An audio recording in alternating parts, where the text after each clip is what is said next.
In the early morning hours of July 25, 1909, French aviator Louis Blériot stood beside his fragile monoplane on the coast near Calais, France. The sea breeze was strong, the sky uncertain, and the English Channel, a stretch of cold, unpredictable water, lay ahead. No one had ever crossed it in a heavier-than-air powered airplane. If his engine failed, he would fall into the sea with almost no chance of rescue. Blériot was not just a pilot. He was an engineer and inventor. Born in 1872, he had made his fortune designing automobile headlights before turning his attention to flight. By 1909, he had already built and crashed numerous experimental aircraft. Injuries were common.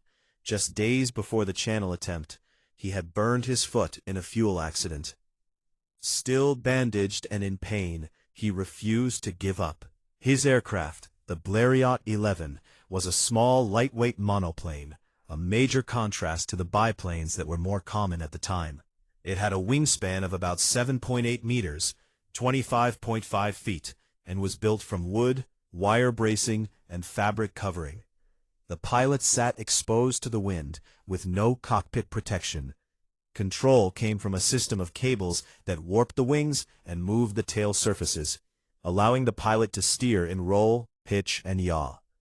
Power came from a 25-horsepower Anzani 3-cylinder engine, which drove a two-bladed wooden propeller.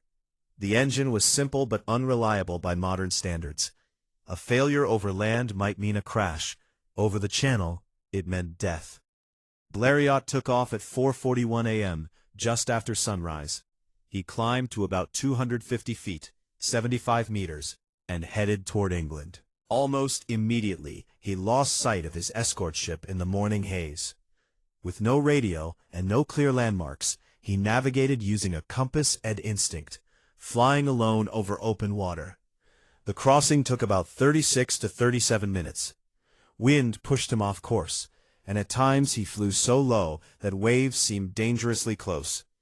The engine vibrated violently, and the aircraft shook in the turbulent air. Blériot later said he had little time to feel fear. He was too busy trying to keep the airplane stable.